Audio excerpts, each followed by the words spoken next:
Hey everybody, it's Andy, back for another week to help you build a career you love. Today we're going to talk about how to get that job after being rejected. That's right, this is for all of you that have gone through an interviewing process, you felt you were a great fit for the company and role, only to get that phone call or that email telling you you didn't get the job. What are you going to do? Well, this story was inspired recently by 3 people who used this very technique I'm going to give you with great success. It started about a month or so ago. I got an email from a woman. She was new to my community. Anytime you subscribe to my blog or download something from my YouTube channel or my blog, you get a welcome email that says, "Welcome to my community. This is me. Tell me about you. Tell me what issues you're facing." And a lot of people respond.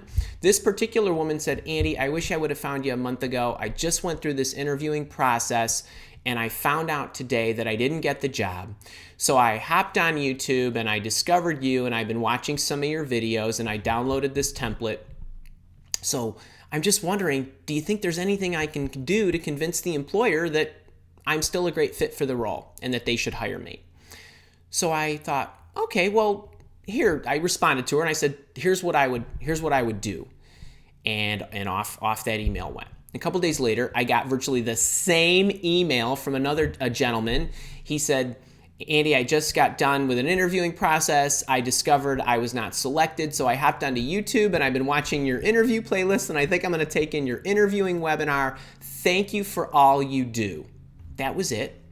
So I said, if this happened recently, why don't you try this? And I sent him the same message. About a week goes by, and one of the students in my job search boot camp texted me and she said, "Andy, is there anything I can do to save this?" And she took an email that she just got from a company she was interviewing with. She pasted the email into the text and it said, "Mary Jo, we loved you. We really had a great time meeting you. We thought you're a great candidate. We were really just looking for somebody who had more experience working with larger organizations." So I was heading to a meeting, I hop in my car, I give her a call, I leave her a voicemail, and I say, "Here's what I would say." And 2 hours later, she emails me back and she says, "Andy, you're amazing. I have an interview on Tuesday." A couple days more goes by, and I get emails from the first 2 people, both telling me they'd gotten jobs. The woman got the job she was interviewing for, and the guy got a different job with the company, and I thought at that moment, this is a thing. This is something I need to share with my community, so I'm packaging it up and giving it to you today. But before I give you the exact script that I gave them, I want to give you a little perspective about this situation, and I also want to tell you what not to do, and then I'll tell you exactly what to do. So the first thing you have to realize is, regardless of what the employer tells you, and I'm not saying employers are lying at all, but you could be in the beginning of the interviewing process and they might be holding out for someone they think is perfect, in which case they might say, "Hey, you're just not the perfect fit," and genuinely mean that at that time. So off you go. And then the process goes on, but all of a sudden they start looking at other candidates and you start looking pretty good. Or maybe you were in a pile of candidates, they thought they liked somebody better. Maybe they moved on with that person, they discovered they didn't, or maybe they gave that person an offer, the person didn't take it, or maybe they gave the person an offer, the person took the job, but didn't do so well and quit or got let go. This stuff happens quite often, and sometimes doing nothing but standing still and being silent, you can do an awful lot to make yourself look a lot better. So I just want you to know that there's many things that are going on behind the scenes. So just keep that in mind. Now, what I don't want you to do is, when you find out that you've been rejected, I don't want you to call up the employer and ranting and trying to convince them that they don't know what they're doing, or they don't know what they're thinking, or they didn't get all the information that they needed. That ship has sailed. Don't do anything like that, or send any kind of email that's going to make you look defensive. At this moment, it's vital that you do something classy and you leave them with the impression that they made a smart move to interview you in the first place. So here's exactly what I would do. And it's kind of like a thank you / cover letter combo of a communication that leaves them with a wonderful impression of you and leaves the door open for consideration. All right, so here's what I want you to do. I want you to send an email to both the hiring official and the HR person or recruiter or whoever was quarterbacking your recruiting process.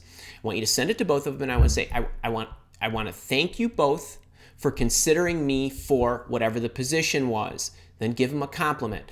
I loved meeting you and your wonderful team. You can see how this team will be successful and so forth. It's just something to warm them up. Then what I would say is, here's where you want to reiterate why you're the best person for the role. While I feel I would be a strong candidate and fit for the company and this position because, whatever the reason is, just insert why you feel you'd be the best person for the job. I genuinely respect your opinion that you know what is best for your team and your organization. Stop.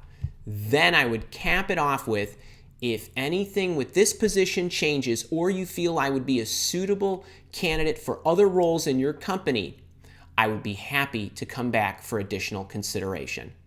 Thank you very much.